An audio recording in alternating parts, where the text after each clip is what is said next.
Servus und herzlich willkommen zum Super Tech Talk. Heute mit der besondersten Folge, die wir je gemacht haben. Und zwar haben wir was sonst noch keiner hat. Das zeigen wir euch gleich. Wir haben einen Special Guest und dieses Mal bleibt auf jeden Fall bis ganz am Schluss dran. Wir haben nämlich heute endlich ein Gewinnspiel. Ihr dürft eins dieser Wahnsinnsprodukte, die wir hier vorstellen, gewinnen. Mehr dazu am Ende der Folge. Drückt auf Abonnieren, liked es oder disliked es oder drückt die Glocke. Bleibt dran, es geht los direkt nach unserer Grafik.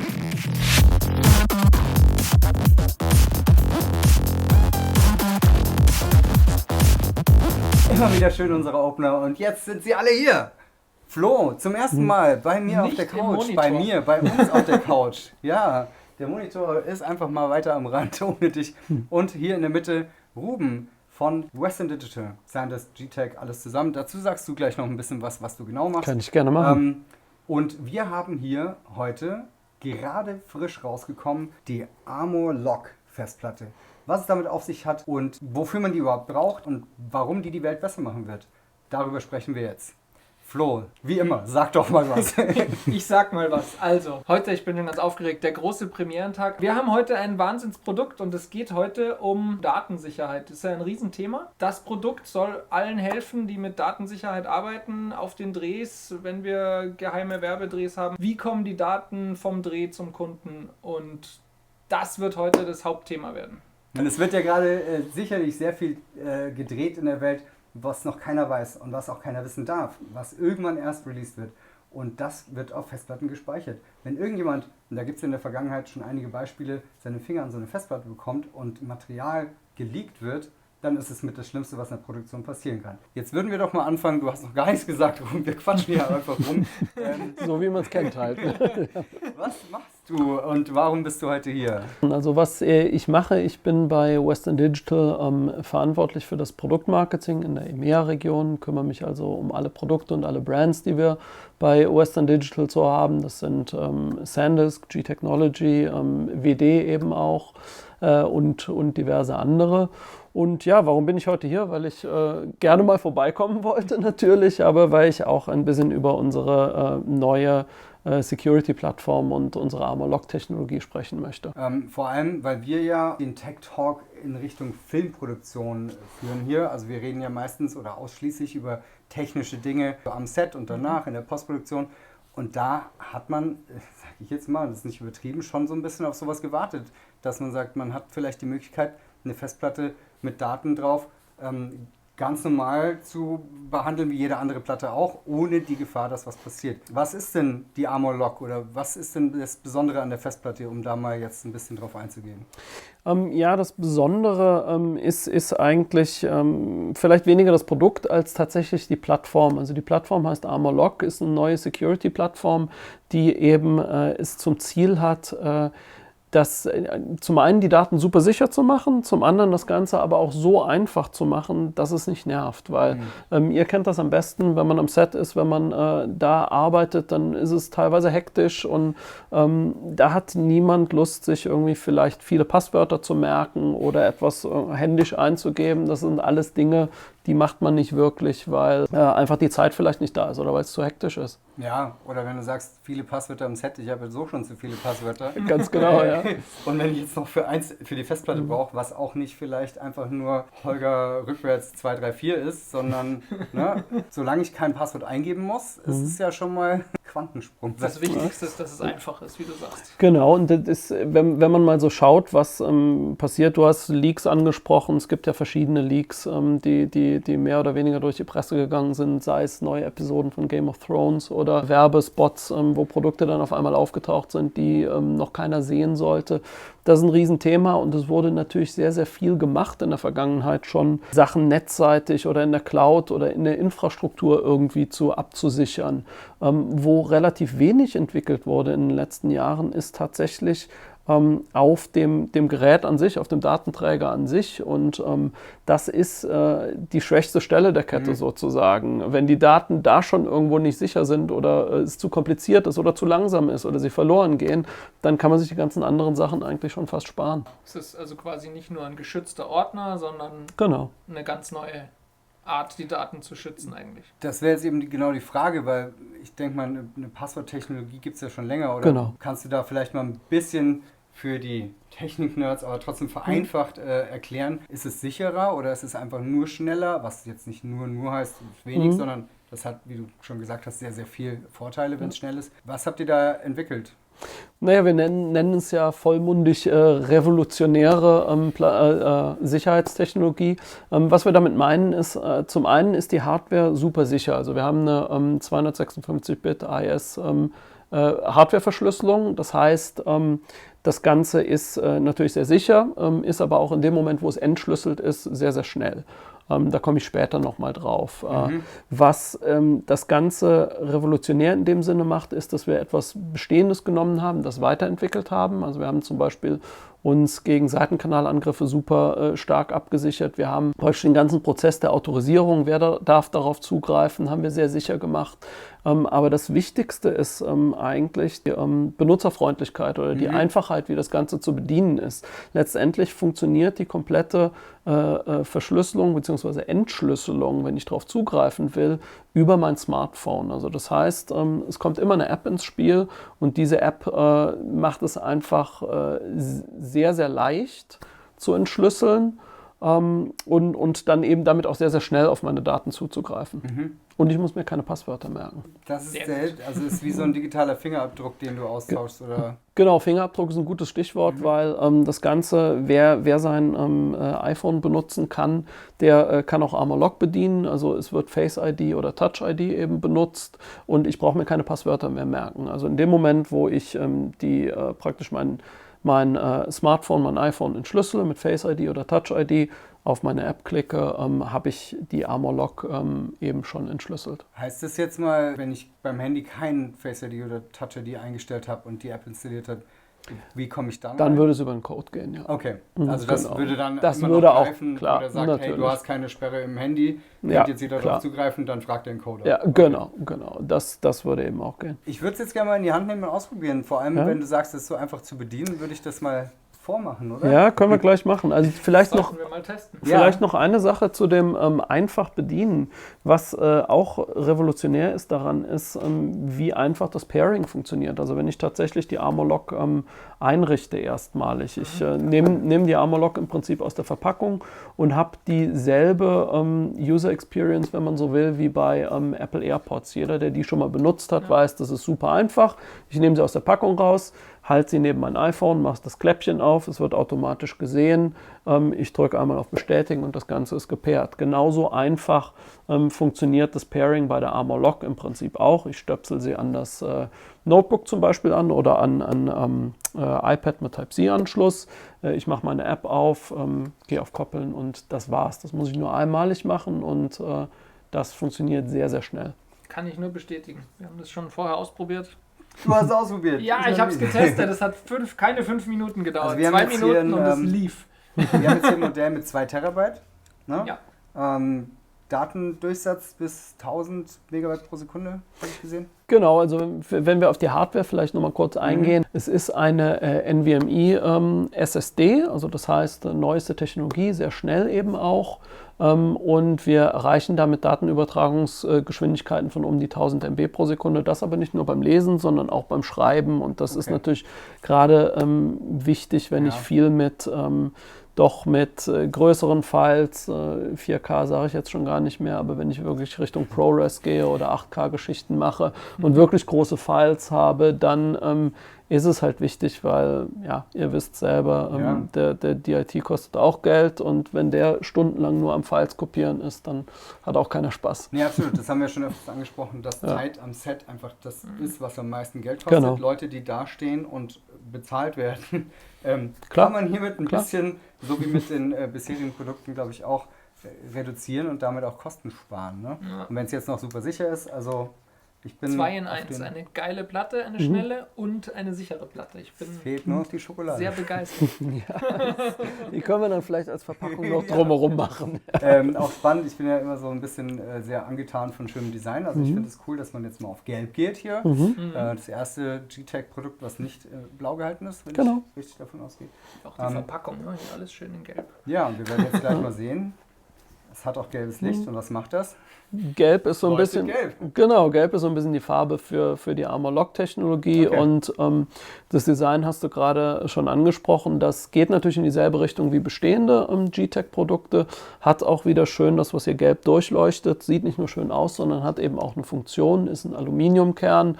Das heißt, das Ganze wird sehr, sehr gut gekühlt auch, wenn die SSD unter Volllast benutzt wird, auch über eine längere Zeit. Wird da die Wärme sehr effektiv abgeführt. Das heißt, es findet kein Throttling statt. Also in dem Moment, wo ich irgendwo vielleicht andere, einfachere SSDs hernehme und sehr, sehr viele Daten drauf schreibe, knickt normalerweise nach einer Zeit die Schreibrate ein und das Ganze wird länger. Das können wir eben mit so einem Aluminiumkern maximal rauszögern. Nur mal so im Vergleich auch. Ist schon, sage ich mal, ein bisschen größere Platte, als die bisher gewohnt sind von den SSDs. Woran liegt das? Ist die SSD an sich größer oder ist da einfach mehr drumherum oder die Technologie mit dem Mainboard und so? Also es liegt natürlich nicht an den 2 Terabyte, weil die passen da auch Ja, rein.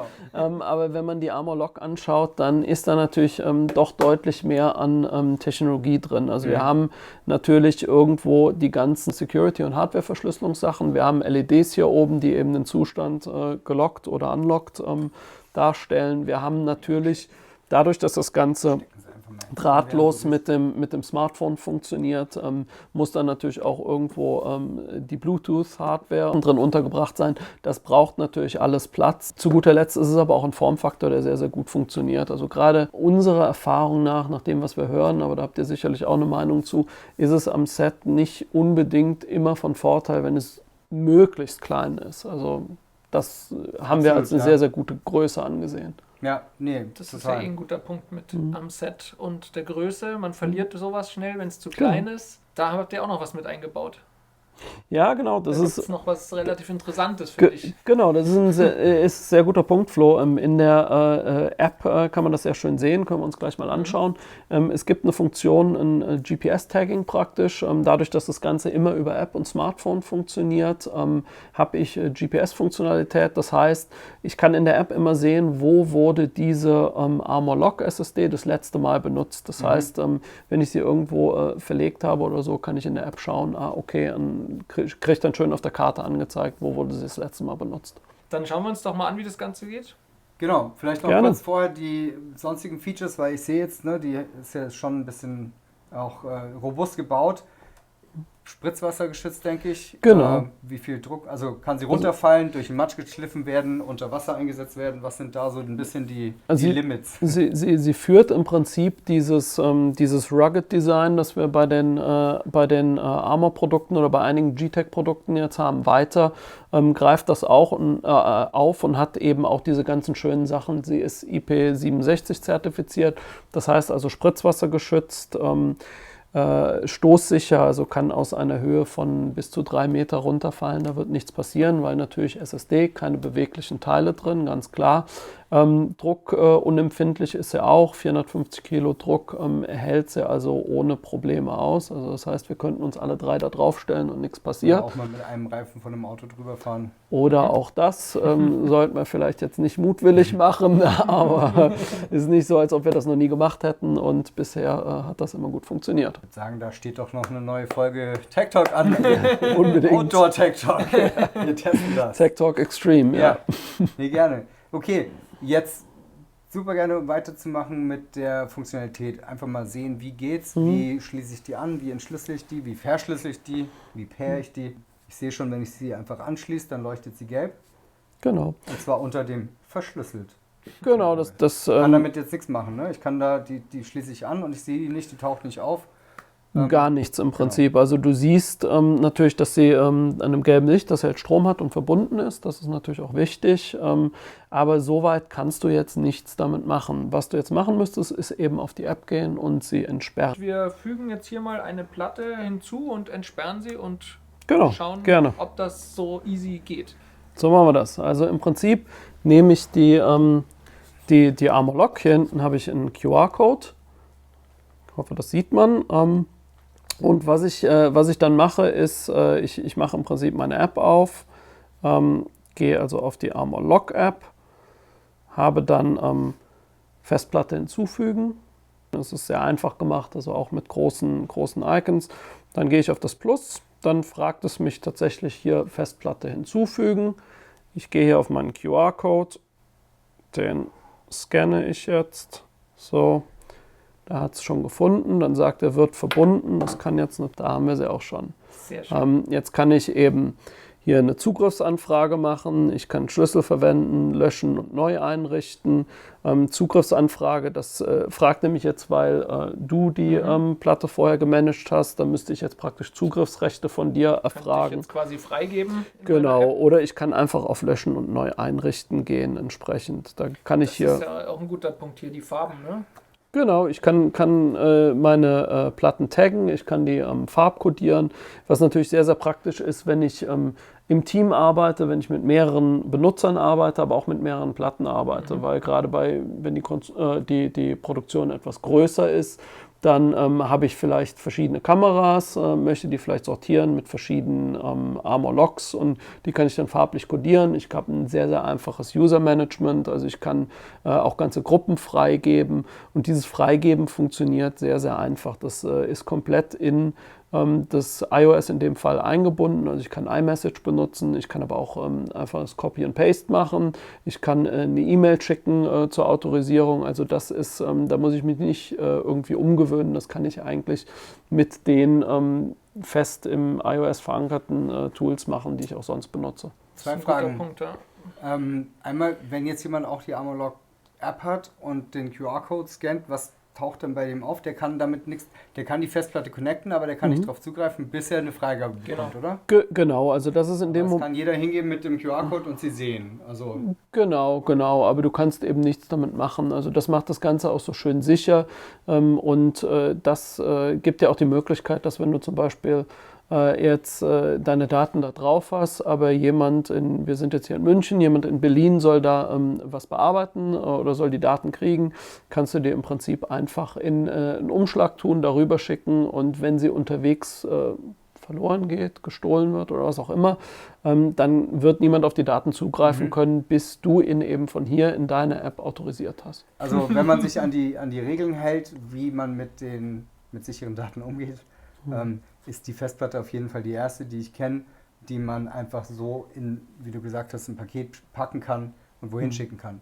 Und das, muss ich sagen, erleichtert gerade uns hier, auch wenn wir in München mit Leuten arbeiten, so dermaßen die Arbeit, weil wir noch nicht mal einen Stadtkurier beauftragen dürfen, der hier persönlich vorbeikommt, die holt und woanders persönlich die abgibt, weil diese Person ist halt nicht hat kein NDA unterschrieben, ist nicht mit dabei, du musst selber hinfahren, die übergeben.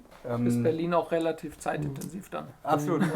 Und 2 Terabyte hast du jetzt auch nicht mal eben so schnell irgendwo hingeschickt über den Server. Also ja, da seid ihr auch in keiner, sag ich mal, besonderen oder einzigartigen Situation. Das ist ja relativ üblich inzwischen. Und das Schöne ist halt eben, ja, das ist die erste, mit der du das in der Form wirklich machen kannst, weil es eben sicher ist, weil ein richtiger Autorisierungsprozess dahinter steckt, in dem du jemanden autorisierst für den Zugriff und nicht irgendwo ihm was schickst und wenn es ankommt, halt anrufst und sagst, ja, Passwort ist übrigens so und so oder ihm ein Zettelchen mit dem Passwort gibst oder sonst was. Ja. Das ist natürlich alles nur bedingt sicher. Du hast ja gerade gezeigt, wie wir die Platte aktiviert haben, also mit der App verbunden haben und jetzt ist sie gelockt. Du hast sie jetzt bekommen oder ich habe es bekommen und an den Laptop angeschlossen. Da taucht sie, wie wir hier schön sehen, am Desktop überhaupt nicht auf. Normalerweise tauchen Festplatten da ja direkt auf. Genau. Du kannst ja auch mal einen Finder, nicht dass wir hier schummeln. Na, das würden wir nie machen. Da auch hier links im... Genau, also da haben wir jede Menge Dinge, aber keine Armor-Log. Wir sehen aber natürlich, dass über Type-C hier die Armor-Log verbunden ist. Leuchtet hier orange, das heißt, ist gesperrt. So kriege ich es ja auch in der App angezeigt. Also die App zeigt hier auch schön Armor-Log Ruben, so heißt die. Und gesperrt gehe ich jetzt hier drauf. Macht es einmal da unten Klack. Sie geht auf Entsperrt und müsste dann jetzt eben, da haben wir sie schon, auf dem Desktop auftauchen. Und dann kann ich ganz normal eben hier drauf zugreifen, wie ich das eben so kenne. Hier im Finder wird sie dann auch entsprechend angezeigt. Und ja, würde ich sie jetzt wieder auswerfen, verschlüsselt sie sich eben sofort wieder. Cool. Kriege ich halt hier auch in der App wieder angezeigt. Ziehe ich das Kabel ab, verschlüsselt sie sich natürlich auch sofort. Will ich das Ganze wieder entsperren, einfach drauf tappen, entsperrt wieder und taucht dann entsprechend auf dem Desktop auf. Genau. Okay.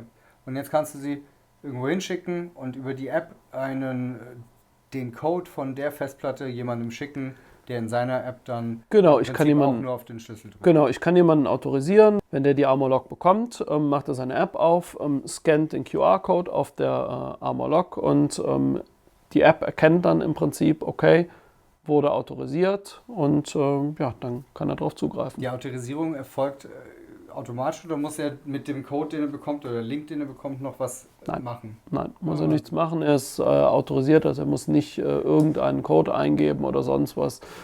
Das ist das, was wir unter einfache Bedienung, unter Simplicity einfach verstehen. Wahnsinn. Und wir haben jetzt den Standort gespeichert, wo wir sie zuletzt verwendet haben. Genau, korrekt. Können wir uns auch mal schnell anschauen. Studioadresse, oh mein Gott. So, also. Nicht, dass die, Das geheime Studio. nicht, dass die 13 Fans hier vor der Tür stehen plötzlich. 14, bitte. Oh ja. So, also wir haben hier die Armor-Log, genau, und sehen, dass sie entsperrt ist. Und hier unten gibt es so einen schönen Button, der heißt letzter bekannter Ort. Da gehe ich jetzt mal drauf. Und dann sehe ich, ja, okay, da ist das Ding also. Eigentlich ganz cool. Sehr Magic. gut. Okay, cool. Ich glaube, wir haben jetzt so ziemlich alles besprochen, was diese Platte kann, wofür man sie einsetzen kann. Bleibt jetzt nur noch übrig unser Gewinnspiel. Ihr könnt eine von diesen Festplatten gewinnen. Alles, was ihr dafür machen müsst, könnt ihr nachlesen. Bei Facebook, bei Instagram und hier unten in der Videobeschreibung. Grundsätzlich geht es aber darum, schreibt uns doch mal in die Kommentare, was ihr damit verschlüsseln würdet. Wofür ihr diese Platte einsetzen wollt, oder? Ja, absolut. Das ist der Punkt. Der beste Kommentar oder die beste Frage gewinnt eine dieser sensationellen Festplatten. Das Ich war bin mal ein Wort. gespannt, ob ihr da gute Ideen habt. Wir werden das Gewinnspiel definitiv auch ein bisschen weiter kommunizieren. Bei Facebook und bei Instagram könnt ihr auch noch mitmachen. Da stellen wir die Frage und schreiben nochmal die ganzen Regeln. Wie ihr an dieses Wahnsinnsteil wahrscheinlich als einer der ersten überhaupt rankommt. Und nicht auch ohne Gewinnspiel könnt ihr uns natürlich jederzeit in den Kommentaren Fragen stellen. Wir haben entweder können wir die selber beantworten oder wir leiten sie weiter an Ruben. Der wird natürlich ständig hier mit uns in Kontakt stehen und alles super gerne beantworten, was ihr wissen wollt zu dem Produkt oder auch zu allem anderen. Vielleicht noch eine Anmerkung, wenn ihr irgendwann mal so eine Koop macht, das Design für die Festplatte finde ich auch ganz schön. Kann dann ja auch gelb leuchten und blau für Entsperrung.